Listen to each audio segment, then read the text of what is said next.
سیدوں کا خاندان تھا، اپنے گھر سے نکلا، قحط تھا، سمرقند میں پہنچا تو کسی نے بتایا کہ ایک نا امیر بندہ ہے، وڈیرا بندہ ہے، بڑا مال و دولت رکھتا ہے، چودھری صاحب ہے، اس کے پاس جائیں، وہ آپ کی کچھ مدد کر دیں گے۔ تو وہ جو سیدوں کا خاندان تھا نا، ایک خاتون تھی اور 7 ان کی بیٹیاں تھیں، مرد کوئی نہیں تھا۔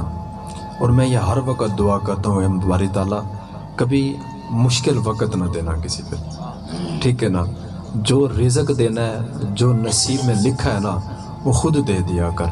تیرے بندے جو ہے نا بڑا ذلیل کر کے دیتے ہیں، حقیقت بات ہے، دیتے نہیں، ذلیل کرتے ہیں۔ تو وہ چودھری جو تھا، اس نے جناب جتنا پنچایت لگی ہوئی تھی وہ ساری وہاں سے جناب ختم ہوئی، اور وہ جو سیدوں کا خاندان تھا، اس کو چپ کروا دیں، وہ سیدوں کا خاندان جو تھا وہ بیٹھا رہا۔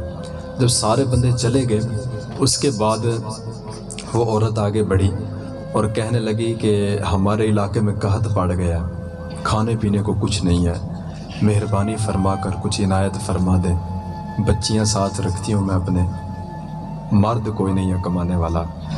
اور یہ وقت آ جاتے ہیں، ہر بندے پر آ جاتے ہیں۔ تو وہ جو بندہ تھا، جو چودھری تھا، وہ کہنے لگا کہ آپ ہو کون؟ تو اس نے کان آگے کیا، منہ سے دوپٹہ ہٹایا اور وہ کہنے لگی کہ میں تمہارے نبی کی اولاد ہوں، میں تمہارے نبی کی اولاد ہوں۔ تو وہ کہنے لگا، جیسے ہم کہتے ہیں نا، وہ کہنے لگا کہ کوئی ثبوت، کوئی دلیل ہے تیرے پاس کہ تو سید ہے؟ تو اس نے جناب ایسے دوپٹہ جو کیا ہوا تھا نا، اپنے آنسو صاف کیے اور وہاں سے چلے گی۔ کہنے لگی میرے پاس ثبوت کوئی نہیں ہے، میں ثبوت نہیں دے سکتی، اللہ تیرا بھلا کرے۔ پھر وہاں سے روتی ہوئی جا رہی ہے۔ پھر ایک بندے نے کہا کہ یہاں پر نا ایک عیسائی رہتا ہے، بڑا اچھا بندہ ہے، آپ اس کے پاس جائیں۔ تو وہ جو عیسائی تھا، اس کے پاس جب وہ سیدوں کا خاندان گیا، جا کر ان کو کہا کہ ہمیں کچھ کھانے کو چاہیے، کپڑا نہیں ہے، پیسہ نہیں ہے، کچھ بھی نہیں ہے ہمارے پاس، ہمارے علاقے میں قحط پڑ گیا ہے۔ تو وہ جو بندہ تھا وہ کہنے لگا کہ آپ ہمارے سمرقند کے نہیں لگتے، ہمارا علاقہ جو ہے میں جانتا ہوں، میں پھرتا رہتا ہوں، آپ ہمارے علاقے کی نہیں ہیں، اگر محسوس نہ کرے تو آپ مجھے بتا سکتے ہیں کہ آپ کہاں سے آئے ہیں؟ تو انہوں نے اپنا علاقہ بتایا کہ میں فلاں جگہ سے آئی ہوں۔ تو وہ کہنے لگا کہ آپ ہیں کون؟ تو وہ جو خاتون تھی وہ کہنے لگی کہ نہ ہی پوچھیں تو بہتر ہے۔ تو وہ جو عیسائی تھا وہ کہنے لگا چلیں اگر آپ مناسب سمجھتی بتا دیتی تو اچھا ہوتا۔ تو وہ جو عورت تھی وہ کہنے لگی کان میں جا کر کہ میں مسلمانوں کے نبی کی بیٹی ہوں، میں مسلمانوں کے نبی کی بیٹی ہوں۔ تو وہ ایسے جھٹ سے کھڑا ہوا، کہنے لگا آپ مسلمانوں کے نبی کی اولاد ہیں اور میرے گھر آ گئی ہیں۔ گھر والوں کو بلایا اور کہا سارے گھر کو غسل دو، آج ہمارے گھر مسلمانوں کے نبی کی بیٹیاں آئی ہیں، کو غسل دو گھر کو۔ اور ایسے ہاتھ جوڑ کر کہتا ہے کہ میں مسلمان نہیں ہوں، مجھے آداب نہیں آتے، لیکن 3 بار گھر کو پاک کروایا، اچھے گھر میں بٹھایا، اچھے کمرے میں بٹھایا اور سارے گھر والوں کو تلقین کی کہ خبردار کوئی بھی بندہ اونچی آواز میں بات نہیں کرے گا، سیدوں کا خاندان آیا ہے، کہیں بے ادبی نہ ہو جائے، کہیں گستاخی نہ ہو جائے، بلند آواز سے کوئی بات نہ کرے، اتنا ادب۔ پھر کھانا پیش کیا، کہنے لگا ہوں تو میں غیر مسلمان نہیں ہوں، پاکی پلیدی کا پتہ نہیں ہے مجھے، لیکن اگر آپ اجازت دیں تو میں بازار سے نئے برتن نہ لا کر دوں جس میں آپ کو کھانا پیش کیا جائے، پاک برتن نہ لے کر آؤں بازار سے۔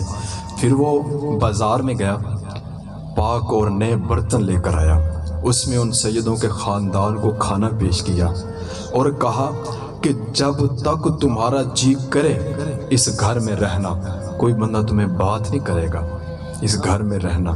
پھر وہ جو بدبخت چودھری تھا جس نے کہا تھا کہ کوئی ثبوت بھی ہے کہ تم سادات ہو، وہ رات کو سویا، کیا دیکھتا ہے کہ جنت سجی ہوئی ہے، لائنیں لگی ہیں، لوگ جنت میں جا رہے ہیں۔ وہ جو چودھری تھا وہ اس نے کہا جی میں بھی لائن میں لگ گیا، وہ قصہ بتا رہا تھا، یہ حدیث کا مفہوم میں بتا رہا ہوں آپ کو۔ تو وہ بھی لائن میں لگ گیا۔ جب اس کی باری آئی نا اندر جانے کی، تو فرشتوں نے ہاتھ پکڑا اور باہر پھینک مارا، وہ چلا تو کدھر جا رہا ہے؟ تو وہ کہنے لگا میں تو مسلمان ہوں۔ انہوں نے کہا چل سائیڈ پہ ہو جا، ہم نہیں تجھے جانتے۔ تو حضور پاک علیہ الصلوۃ والسلام کی ذات ادھر جلوہ فرما تھی، دوڑتا ہوا گیا، ہاتھ باندھا اور عرض کرنے لگا کہ یا رسول اللہ، جنت جانے لگا تھا، فرشتوں نے ہاتھ پکڑ کے پیچھے کر دیا ہے، میری سفارش کریں، میں مسلمان ہوں۔ تو حضور پاک علیہ الصلوۃ والسلام نے ارشاد فرمایا، کوئی ثبوت ہے تیرے پاس؟ اللہ، کوئی ثبوت ہے تیرے پاس کہ تو مسلمان ہے؟ آج اگر تیرے در پر میری بیٹی آ ہی گئی تھی، وہ پتہ نہیں کس جناب وقت میں آئی تھی، ہے تو اس سے ثبوت مانگ رہا تھا کہ تو سید بھی ہے کہ نہیں، جا دوڑ جا، تو کوئی نہیں جنت میں جا سکتا، تو ثبوت مانگنے لگ گیا جیسے آج ہم مانگتے ہیں۔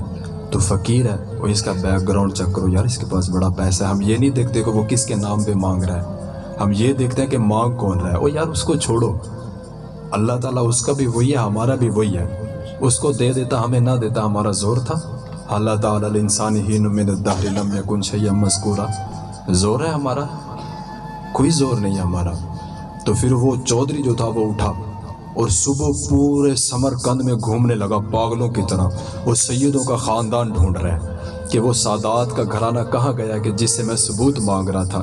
ڈھونڈتے ڈھونڈتے نہ اس عیسائی پادری کے گھر جا پہنچا اور جا کر کہنے لگا کہ اللہ کے بندے، یہ جو تو نے جتنا وقت ان کو اپنے پاس رکھا ہے، 11 گنا زیادہ مجھ سے مال و دولت لے لے، یہ سیدوں کا خاندان مجھے دے دے۔ تو وہ پادری جو تھا، وہ جو عیسائی تھا، وہ کہنے لگا اگر کل آتا تو بات اور تھی، آج کچھ بات اور ہے، کل آ جاتا تو بات بن جاتی، آج آیا ہے، آج نہیں بات بننی، جا دوڑ جا۔ وہ کہنے لگا تو مسلمان ہی نہیں ہے، تو عیسائی ہے، پادری ہے، تجھے کیا پتا مسلمان کیا ہوتے ہیں؟ وہ کہنے لگا چپ کر، تجھے نہیں پتا میں کل تک غیر مسلم تھا، کل تک میں عیسائی تھا، پادری تھا، لیکن آج مجھے غیر مسلم نہ کہنا۔ جو تو نے ماجرا خواب میں دیکھا ہے نا کہ حضور پاک علیہ الصلوۃ والسلام کی کچہری لگی ہوئی تھی، تو نے خواب میں دیکھا ہے، میں نے جیتی جاگتی آنکھوں سے وہ سارا منظر دیکھا ہے، ٹھیک ہے نا؟ تو نے تو کسی مولوی کے ہاتھ پہ کلمہ پڑھا ہے، کسی مفتی کسی پیر کے ہاتھ پہ کلمہ پڑھا ہے، لیکن میں اتنا خوش نصیب ہوں کہ میں نے حضور پاک علیہ الصلوۃ والسلام کے ہاتھ پر کلمہ پڑھا ہے۔ غیر مسلم کا تانا نہ دینا مجھے، میرے بھائیو ڈر جایا کرو، ٹھیک ہے نا؟ وقت نہیں لگتا، کوئی وقت نہیں لگتا، اس کا بھی رب وہی ہے، ہمارا بھی رب وہی ہے۔ کیا لگا ہوا ہے ہمیں کہ اللہ نے ہمیں مال و دولت دے دیا ہے، اور کیا اس غریب نے بگاڑا تھا کہ جس کو اللہ نے غریب بنایا ہے؟ اور تو شکر ادا کر، ٹھیک ہے نا؟ تو شکر ادا کر کہ اللہ تعالیٰ نے تجھے دینے والا بنایا، کہیں لینے والا نہیں بنایا۔ تو پوچھ تو صحیح ان کے ساتھ، سفید داڑیاں ہوتی ہیں، سفید پوشی ہوتی ہے، مجبور ہو کے مانگ رہے ہوتے ہیں، ایسا نہ کرنا۔ ایک سبق تھا یہ آپ کے لیے، جب بھی کوئی مانگنے والا آئے نا، اس نیت سے دینا کہ اللہ نے مجھے دیا ہے اور یہ اللہ کے نام پر مانگنے آیا ہے، تو اللہ کے نام پر جتنا دیا جائے اتنا کم ہے۔